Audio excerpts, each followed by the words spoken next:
So, Donald Trump accusing both Iran and Israel of violating a ceasefire deal that he brokered overnight. The US president says he's not happy with either side in the conflict and has warned Israel officials to stop any bombing raids they've launched in response to an Iranian attack. Speaking to reporters outside the White House, the president expressed his fury. You know what? We basically have two countries that have been fighting so long and so hard that they don't know what the they're doing. Do you understand that? Do you want to report in Iraq? There it is. And he did sound angry. In a moment, Sir Gerald Howarth is with us, former Defence Minister. First, Patrick Coburn, Middle East correspondent. Patrick, good afternoon to you. Have you ever heard a world leader, a president, proffer his views in quite such a, shall we say, colourful way? I'd have to search my memory, but nothing immediately springs to mind. Usually, away from the microphones. Indeed, yeah. I mean, he does sound genuinely angry about this. Yeah, I mean, he's announced his ceasefire. I mean, like a lot of Trump stuff, you know, it's rather weird the way it appears suddenly, or through his Truth Social account. So that's rather sort of rickety. Also, you know, ceasefires are always difficult to arrange because orders have to go to people not to do this and so forth. So that's not too surprising. Sure. The beginning of ceasefires is always raggedy. But you'd be right. They could also fall apart. But I doubt it in this case. He's been very specific. Yeah. Netanyahu in Israel says he's with it. So do the Iranians, so I think it's going to happen. But when Iran then go and fire a couple of missiles after the supposed agreement, I know it was, you know, it had only just happened, etc. They could argue wiggle room, I don't know. And then Israel now threatening, well, we will respond to this. I mean, some are suggesting that it's kind of over before it's begun. One could, yeah, and, you know, it's possible, but I'd sort of doubt it, you know.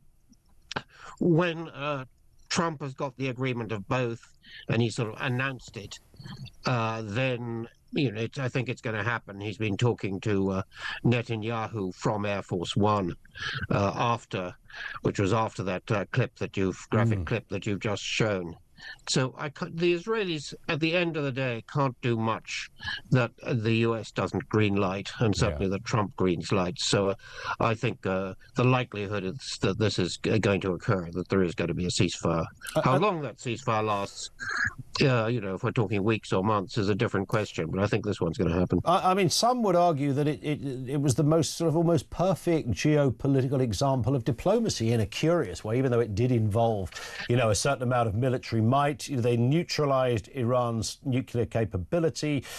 Trump allowed, almost by arrangement, for Iran to fire a couple of missiles into the air that were neutralized quite quickly as well.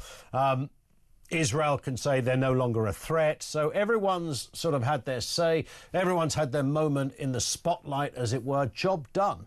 Or is that simplifying things?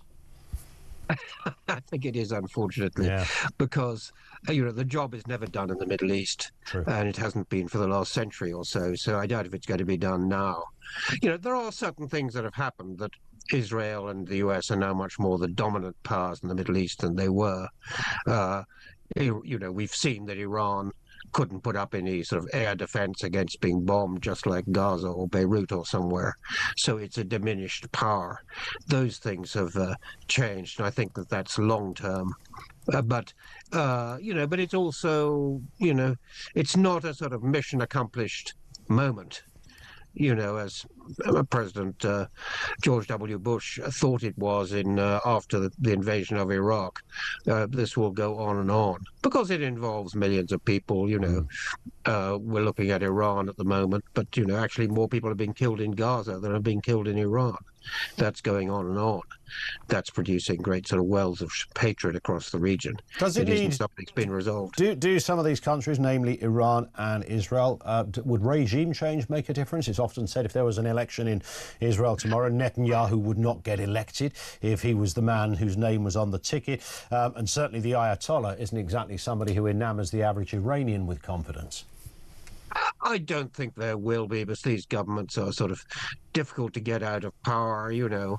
I don't think that's going to happen in Iran. I doubt if it's going to happen in Israel. People have been trying to get Netanyahu out of power for years now. And probably this has made him more popular. You know, when governments go to war, it's pretty easy for them, and this is anywhere in the world, not just Iran and Israel, for them to wrap the flag around them and say, you know, we're the defender of the country and so forth, and you'll get a lot of people believing you. Yeah. They may not believe in you for a long time, but that will happen for a bit. So it's not a moment that you have sort of uprisings or changes of government. So I think this phrase, regime change, being thrown around, I think is really pretty misleading. Listen, Patrick, thank you for your time, sir. Patrick Coburn, Middle East correspondent. Let's speak with Sir Gerald Howarth, former Defence Minister. Gerald, good afternoon to you, sir.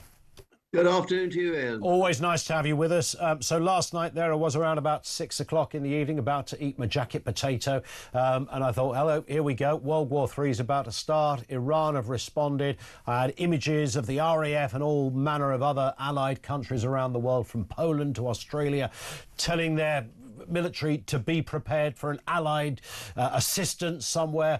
Half an hour later, it was all over. It was the quickest World War III I've ever seen. It appeared that Trump had played a blinder. Nothing happened with those missiles that left Iran, not other than a bit of showboating, it seems. And everything was tickety-boo. What do you think was going on there? Well, I think that Patrick was right when he used the word weird. Yes. I mean, I think the whole situation is weird. It's bizarre. You have a United States president who is completely, utterly unpredictable, always was. And you and I have no idea what his next move will be. And the other factor is that nor does he. So we are living in this extraordinary topsy-turvy world where we just wait to see what this bizarre president of the United States, this very charismatic but completely unpredictable character, is going to do next. Yeah. I do not agree, though, with Patrick, though. I think that the ceasefire is unlikely to hold. The only thing that will constrain Israel, which will undoubtedly seek to press its advantage, to try to eliminate, to the extent that it feels able so to do, Iran's nuclear capability and possibly secure regime change, which will be in the interest of all of us. But if the President of the United States decides that he wants to constrain Israel, he has the power to do that by withholding military support. But then even President Trump is susceptible to the Jewish lobby in Washington. All of that, of course, is a possibility. He seemed, look, we know this is a man that doesn't play by the conventional political rule book of decorum. We saw it there. There he was dropping the F-bomb at a press conference, I'm sure, to the horror of TV producers around the world who were wondering what on earth they do with a live feed of a president swearing in that kind of way. But some say that's a kind of welcome relief. You know, he's fed up with press releases and the usual way of doing things, whether it's at Westminster or on Capitol Hill, wherever. He goes straight in. He treats it like a business transaction. You're doing silly stuff. You're doing silly stuff. Stop what you're doing. You both fired your rockets. Now let's all go home. Is simplicity a strength or a weakness in this respect? Well, it would be churlish to suggest that everything that President Trump has done is bad or even absurd. In his first administration, he was, in my view, entirely right to take the United States out of the Joint Comprehensive Plan of Action, the JCPOA, which is the mechanism by which Iran is trying to be restrained in its pursuit of developing a nuclear weapon. He was also right to tell the European members of NATO that it's about time they shouldered some of the financial burden, which for 80 years has been overwhelmingly shouldered by the US taxpayer. So yes, the simplicity, I think, has worked in a couple of respects. But I'm afraid this is no way to go about international dealings. We have a war going in Ukraine at the moment, and we have this, again, bizarre situation where President Trump calls the Ayatollahs in Tehran a menace to the Middle East. Well, we have a butcher in Moscow with whom Donald Trump seems to be on friendly terms, a man who is in complete defiance of an agreement which America, Russia, and the United Kingdom signed up to, namely to respect the sovereignty, independence, and existing borders of Ukraine, signed by Donald Trump's predecessor, Bill Clinton. And that seems to count for nothing to President Trump. And I just wish that he'd been tougher with the butcher of Moscow, Putin, as he brutally seeks to destroy Ukraine, as he has been in his actions in Iran. So it's very, very difficult for politicians, not least our own government here, having to deal with this maverick president, not knowing if they put a word out of place that will result in a 25% tariff or whatever. So it's I'm not sure the simplicity is universally welcomed. Well, it certainly won't be dull going forward. Let's just hope it can be peaceful.